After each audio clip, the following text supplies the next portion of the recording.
Presidente, só queria pedir o tempo de liderança para fazer um comentário sobre um tema que está bastante quente nessa casa, digamos assim, que é a reforma previdenciária. Acho importante ter posicionamentos contundentes aqui dentro dessa comissão, ainda mais dados os embates que a gente tem visto em diversas outras, né?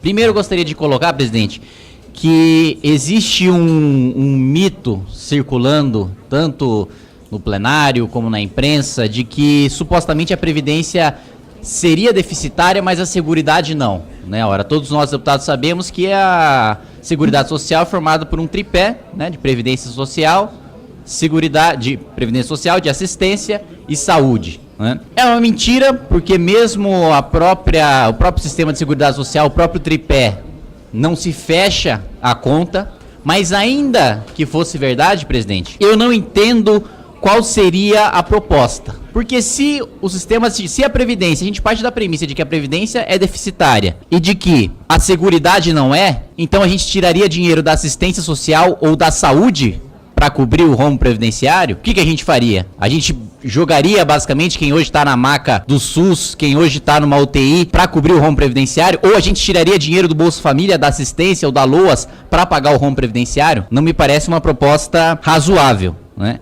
E mais do que isso, o debate tem se centrado muito em relação aos impactos dessa reforma nos mais pobres, né? E fato é que o texto da nova Previdência, como foi enviado pelo secretário Rogério Marinho e pelo ministro Paulo Guedes, reduz a alíquota de contribuição para os mais pobres, que passa de 8% para 7,5%. Ou seja, em termos de alíquota, os mais pobres estão sendo beneficiados, já aqueles que ganham mais estão pagando mais, como devem pagar, como todos nós, deputados, senadores, como juízes, promotores, ministros, todos devem pagar a mais, porque recebem mais e posteriormente se aposentam com benefício que é incompatível com a sua contribuição. E o outro ponto que também é importante ressaltar, se fala muito que a economia de 1 trilhão e 100 bilhões de reais seria uma economia tirada dos mais pobres, seria uma economia que prejudicaria os mais pobres. Mas fato é que esse 1 trilhão e 100 bilhões de reais está sendo economizado da Previdência justamente para servir aos serviços essenciais que devem ser prestados pelo Estado, para servir, por exemplo,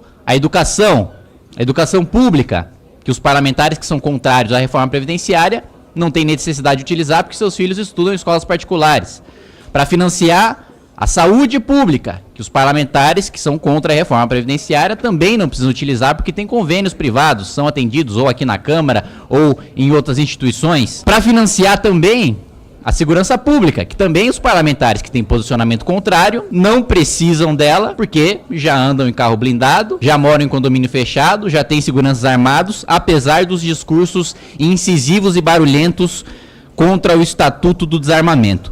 Me parece, presidente, que na verdade se trata de um discurso simplesmente de utilizar os mais pobres como escudo para proteger os próprios privilégios. Porque o seu João, a dona Maria, o cara que trabalha a vida inteira recebendo um salário mínimo, se aposenta com um salário mínimo, esse cara vai ser beneficiado. Ele vai poder receber o benefício antes, aos 60 anos, quando hoje só receberia aos 65. E mais, a alíquota de contribuição dele vai ser menor. E mais, a alíquota daqueles que hoje se financiam com o dinheiro desse que recebe um salário mínimo, e todo mundo aqui sabe que o imposto é baseado no consumo, não na renda e não no patrimônio, o que faz com que os pobres proporcionalmente paguem mais imposto. É mais pobre que tem que tirar uma fatia maior do seu salário para pagar arroz, feijão, papel higiênico, roupa, comida, o que quer que seja. Quando a Previdência dá prejuízo, a gente precisa tirar dinheiro do tesouro. E tesouro é um nome carinhoso que nós damos pro dinheiro do pagador de imposto.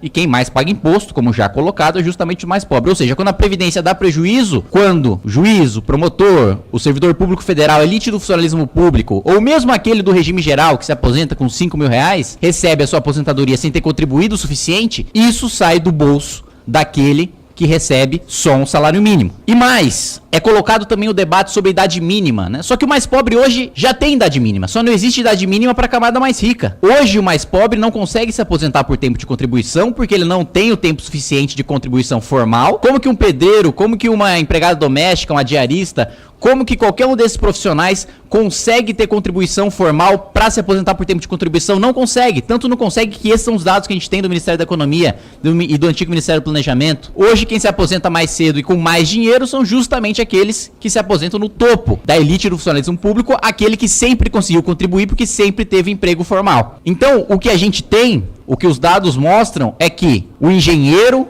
aquele que dirige a obra, se aposenta antes e ganhando mais do que o pedreiro, e o pedreiro é obrigado a financiar a aposentadoria desse engenheiro porque a conta não fecha. Da mesma maneira, diversas outras categorias que estão em posições de comando, que se aposentam mais cedo, com o dinheiro dos seus subordinados que recebem um salário mínimo ou um pouco mais. Outro argumento que é colocado é em relação à aposentadoria rural. Não, a aposentadoria rural vai acabar, o governo quer acabar com a aposentadoria rural, quer acabar com o agricultor, quer prejudicar o agricultor. Ponto central hoje é a fraude.